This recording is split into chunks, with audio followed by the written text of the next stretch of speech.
Salam Jiwa Nusantara. Sebagai bentuk apresiasi dan kecintaan kepada KUS Plus, jangan lupa komen, tekan tombol like, dan subscribe.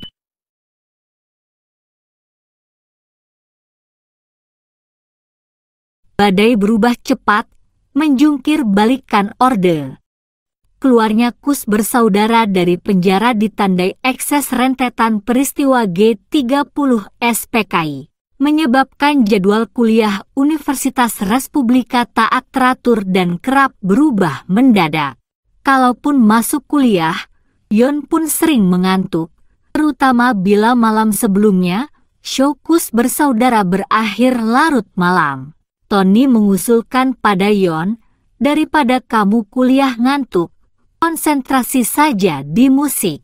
Yon pun akhirnya tidak memiliki waktu melanjutkan kuliahnya. Keberhasilan Angkatan Darat menumpas G30S didukung mahasiswa dan rakyat, dan para pemuka agama yang anti-komunis membuat kiprah Angkatan Darat di atas angin. Pelan tapi pasti, terjadi perubahan persepsi terhadap kebijakan Bung Karno. Di antaranya mulai kendornya larangan menyanyikan Engak Nikmo. Bahkan KUS bersaudara kini tampil sebagai simbol kebebasan atas penindasan penguasa lama dan kesewenang-wenangan politik.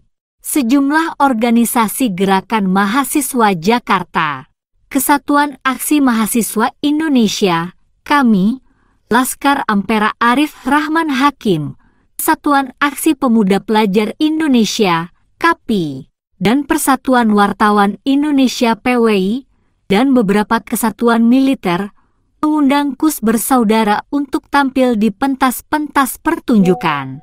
Pada Desember 1965, Badan Kerjasama Seniman Komando Strategi Angkatan Darat BKS Kostrad mengundang The Blue Diamond tampil bersama KUS bersaudara dan Dara Puspita di Hotel Indonesia. Beberapa hari kemudian pertunjukannya dilanjutkan ke Gelora Bung Karno Senayan dan juga ke Bandung. Jadwal pertunjukan makin padat. Bahkan 29 April 1966, KUS bersaudara mengawali pertunjukan keliling Jawa dan Bali. Di Malang karena padatnya jadwal, menjadikan Nomo kecapaian dan sempat muntah.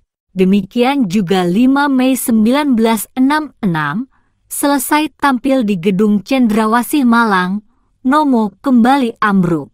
1 dan 2 Juni 1966 tampil lagi di Taman Hiburan Rakyat Surabaya memenuhi undangan wali kota dan KAMI, KAPI Surabaya. Setelah tampil dia memeriksakan diri Dr. Tan Swie Hong, menyimpulkan lever Nomo bengkak dan harus istirahat total. Sebagian hasil tur disumbangkan untuk penggalangan dana pemberantasan G30S. Berikutnya KUS bersaudara mendapat tawaran tampil bersama dengan The Ventures di Basket Hall Senayan. Karena rumah di Jalan Mendawai 3024 Kebayoran Baru dirasa terlalu kecil bagi putra-putri Kuswoyo yang beranjak dewasa, mereka membeli rumah seluas 500 meter persegi di Jalan Sungai Pawan 21 Blok C, Kebayoran Baru, tak jauh dari rumah yang lama. Kehidupan KUS bersaudara mengalami titik balik, walau kehidupan di Bui memang sempat meruntuhkan mereka secara mental, tetapi ternyata tidak memenjarakan kreativitas mereka. Tony telah mematangkan lagu yang dikarangnya di penjara. Segera Tony mencoba kembali menghubungi perusahaan perekaman irama.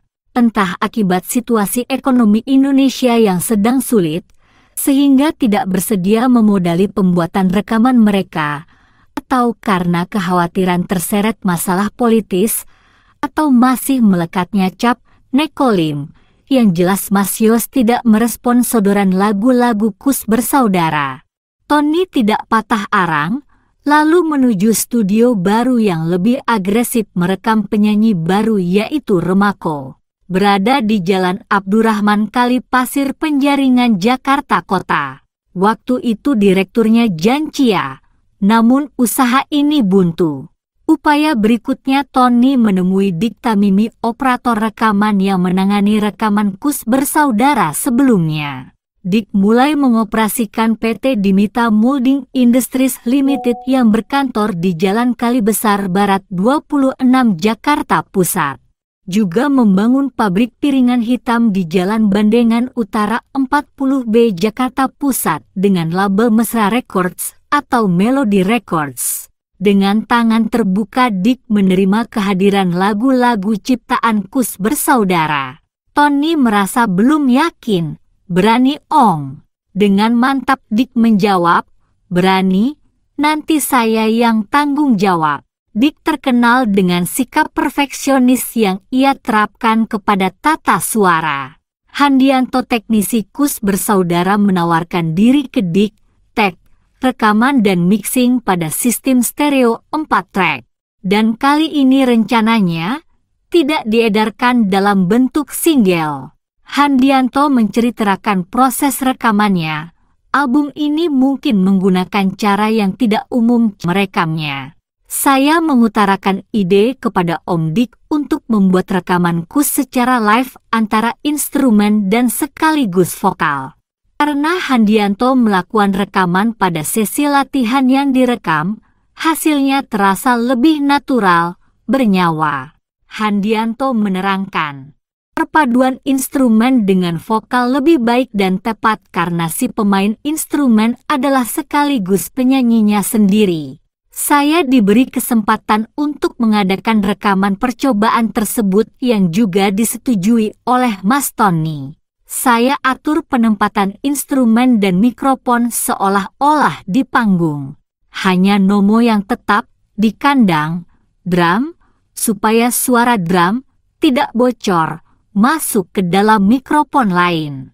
Setelah semua siap dan di ruang kontrol ada Om Dick, Bung Rahman Kartolo, Kakak Rahmat Kartolo, Bung Zainin dan Bung Jimmy duduk mendengarkan. Walau sistem rekaman ini lebih sulit, ternyata lebih efisien waktu. Dalam satu malam bisa selesai sekitar 15 lagu. Kalau saya tidak salah ingat, yang jelas sudah lebih dari cukup untuk satu album. Jadi proses rekaman album To The So-Called The Guilties tergolong sangat cepat, yaitu 15%. Hari-hari berikutnya Bung Rahman, Zainin dan Jimmy tinggal memoles dan mematangkan untuk dibuat master tape-nya guna proses pencetakan rekaman ke material piringan hitam selanjutnya. Lagu dalam album tersebut berisi Hari Ini, Three Little Words, Apa Saja, Di Dalam Bui, Bintang Mars, Mengapa Hari Telah Gelap, Untukmu, Bunga Rindu, Laguku Sendiri, dan Foreman. Terlihat pergeseran proses kreatif Kus bersaudara, tak hanya mengandalkan penyanyi duet, kini Tony pun mengeluarkan suara vokal lantangnya dengan musik rock and roll-nya yang energik dan sesuai dengan tema protes, yang sangat kontras dengan duet Yon dan Yo.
Lagu-lagu mereka merekam situasi dan harapan di balik penjara pada lagu, Di Dalam Bui, dan Mengapa Hari Gelap. Kepada mereka yang dituduh bersalah, demikian kira-kira terjemahan untuk judul lagu, To the So-Called The Guilties, dan Poor Clown, Badut Memalukan, merupakan lagu protes pertama Kus Bersaudara yang dilayangkan kepada sistem pengadilan di Indonesia. Dan pada waktu itu merupakan lagu yang sebenarnya berisi lirik kecaman cukup keras, namun tidak ada respon aparat pemerintah soal ini, bisa jadi karena liriknya menggunakan bahasa Inggris. Atau aparat pemerintah lebih berkonsentrasi pada situasi negeri yang sedang krusial. Lagu ini mematahkan anggapan bahwa mencipta lagu rock berbahasa Inggris sebagai sesuatu yang tidak mungkin dilakukan musisi saat itu. Bila biasanya dalam opening suatu show dan bagian ritual check sound, mereka memainkan komposisi instrumental Apache, The Shadows yang mereka sebutkan sebagai Pemotretan di Bulan, atau komposisi instrumental Kon-Tiki milik The Ventures. Namun setelah mereka menciptakan laguku sendiri, yaitu sebuah lagu yang lebih menonjolkan unsur bunyi-bunyian dibanding liriknya, inilah yang digunakan sebagai pembukaan pertunjukan mereka. Lagu ini mencoba meneguhkan visi mereka, bukan sebagai band pengimpor budaya barat, tetapi mencipta lagu sendiri dan lebih bangga menyanyikan lagu milik sendiri. Dan Yon sering menyebutnya sebagai lagu pusaka, karena menjadi lagu wajib untuk membuka show.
Lagu Tony berlirik asing lainnya adalah lagu Three Little Words, The Old Man Is Still Forgiven Us, Mystery Is Over.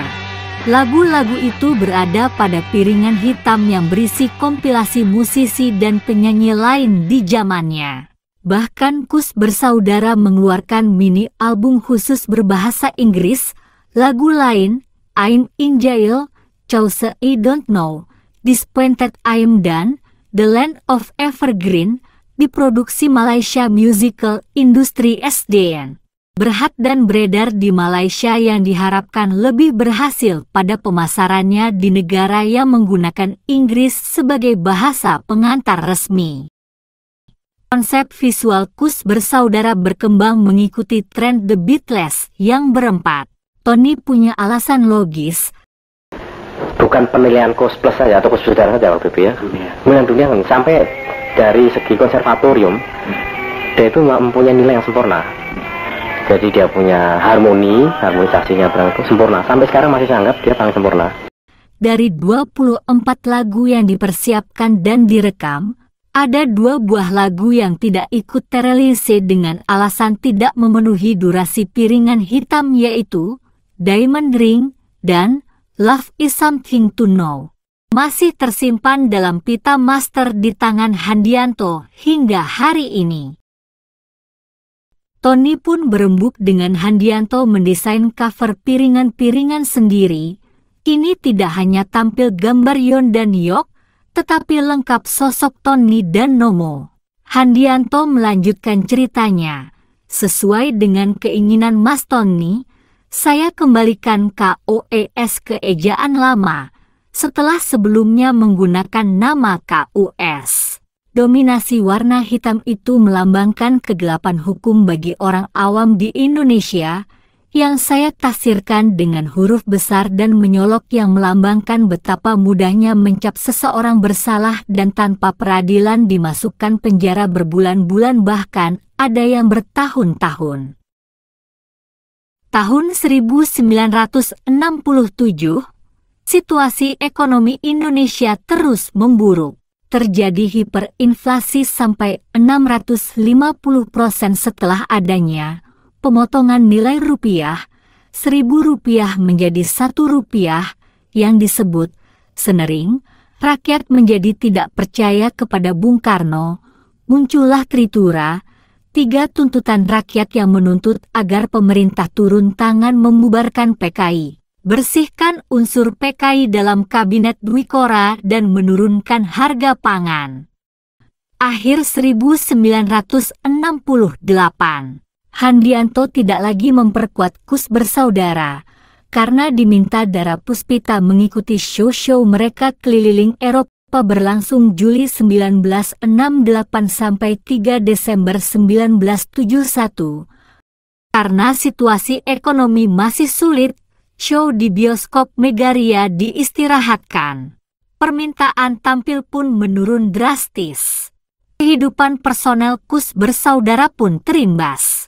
Tony dengan anak satu yaitu Ken Angela Prahame, Kenny, sampai harus menguras tabungan untuk dibelikan 2 becak untuk dijalankan dengan sistem setoran.